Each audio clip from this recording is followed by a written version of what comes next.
Ok, buen día, magíster y compañeros presentes.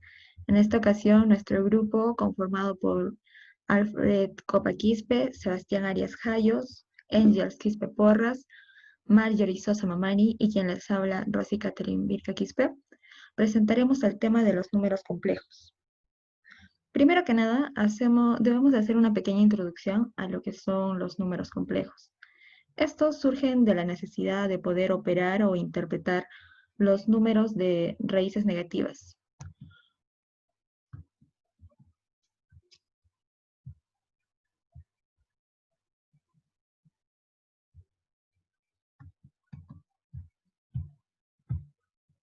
Ya, un claro ejemplo es cuando hacíamos ecuaciones de segundo grado y en ocasiones llegábamos a una expresión como esta, que es raíz cuadrada de -4. ¿Y qué hacíamos en ese entonces si no sabíamos manejar los números complejos? Pues simplemente decíamos que no tenía solución y terminábamos con el problema. Luego, al aparecer los números complejos, tenemos ya una herramienta con la cual podemos continuar los cálculos. Y lo que hacemos es darle a la raíz de -1 una identidad, valor simbólico o una variable, que en este caso viene siendo i.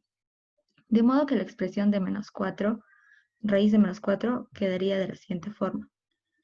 Y entonces nos damos cuenta de que ahora sí podemos darle una solución y sería 2i.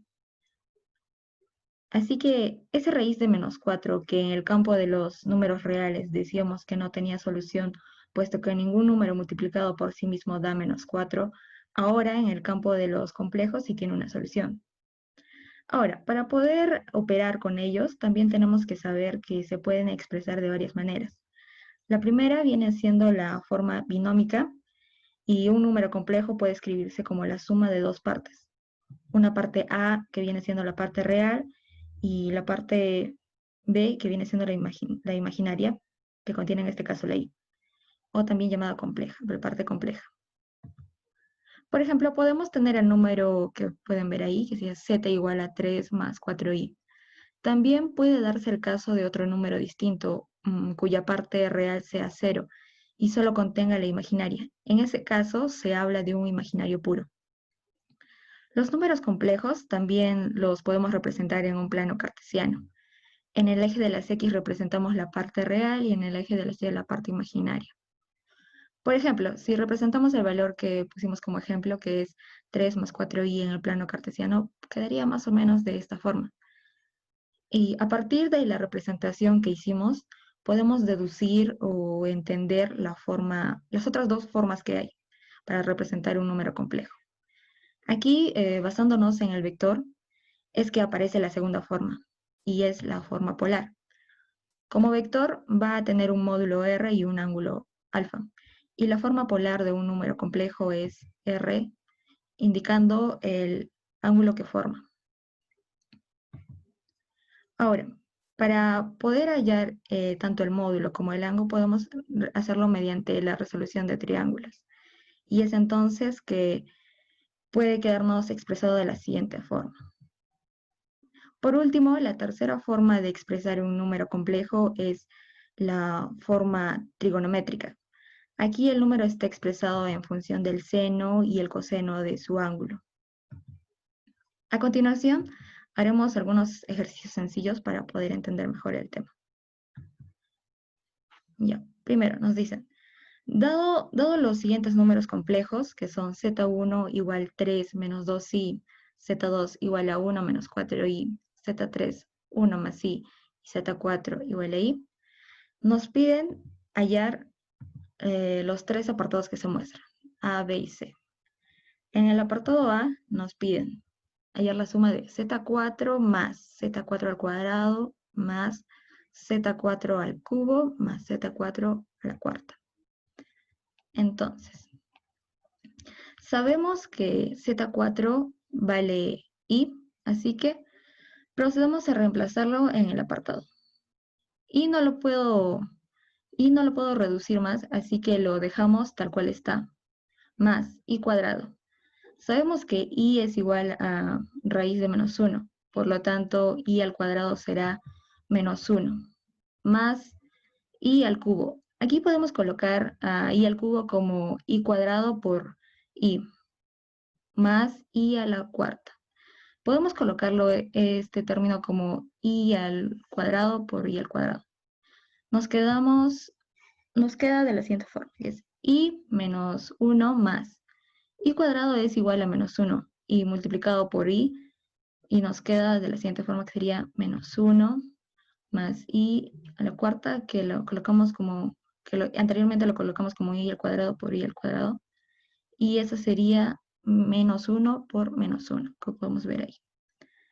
Entonces podemos reducir términos, i con menos i, y me quedaré con el menos 1, más menos 1 por menos 1.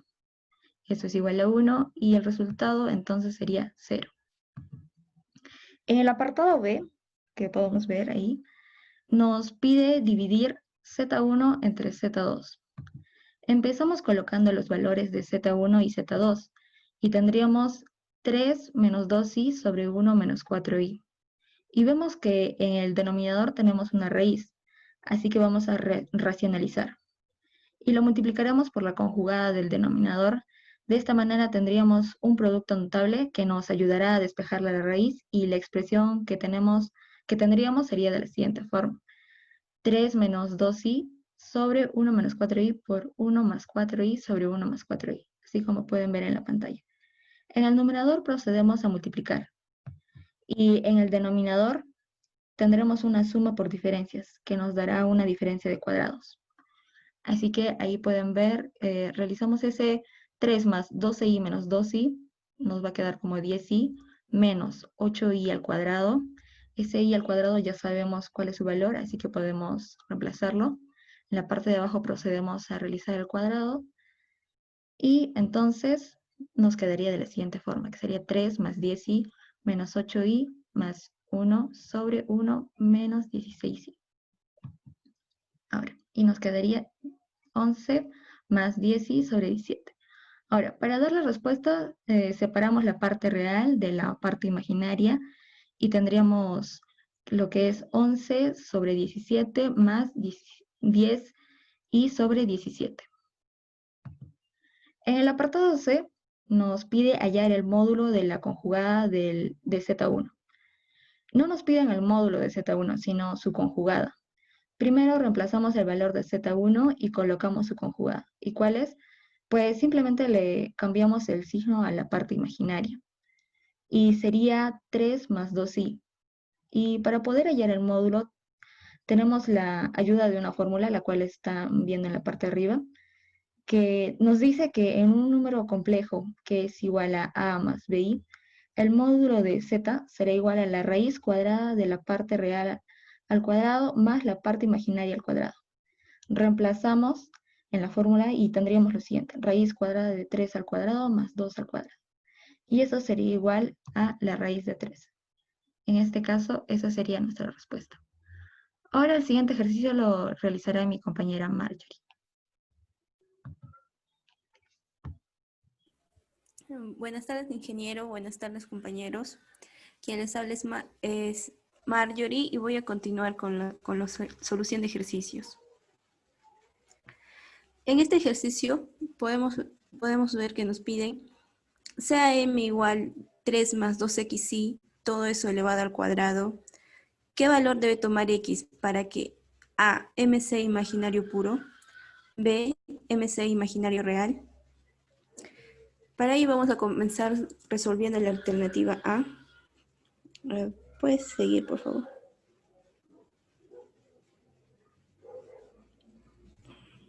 Ya. Como nos piden para que m sea imaginario puro, nosotros tenemos que tener en cuenta que para que se cumpla esta condición, la parte real tiene que ser igual a 0, así como observamos en el círculo azul. Entonces comenzamos resolviendo. Decimos que m es igual a 3 más 2xy, todo ello elevado al cuadrado, y ahí vamos a tener lo que es un binomio cuadrado, ¿verdad? Y eso va a ser igual al primero al cuadrado más 2 veces el primero por el segundo más el segundo al cuadrado. Resolviendo ello, nos va a dar 9 más 12xy menos 4x al cuadrado. Ahora, como lo que nos interesa a nosotros es la parte real, lo que vamos a hacer primero va a ser ordenar la parte real con la parte imaginaria y nos va a quedar 9 menos x al cuadrado más 12xy.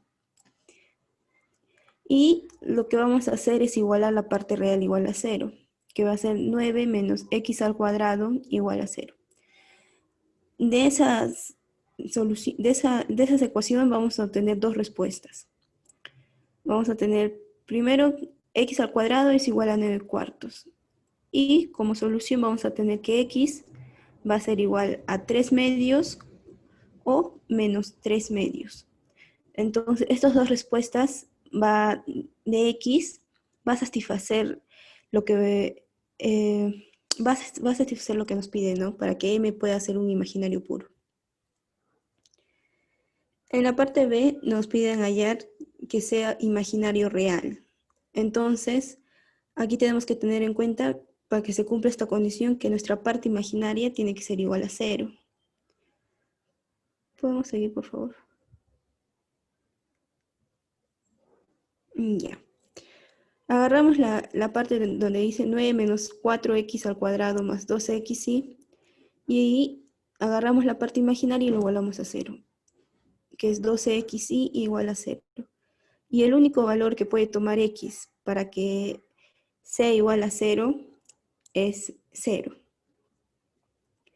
Y esa sería la solución a este ejercicio, ¿no? Ahora, en el ejercicio número 4 nos piden, dado que z1 es igual a 1 menos i y z2 es igual a 3 menos i, nos piden hallar el módulo de la conjugada de z2 sobre z1. A ver, seguimos.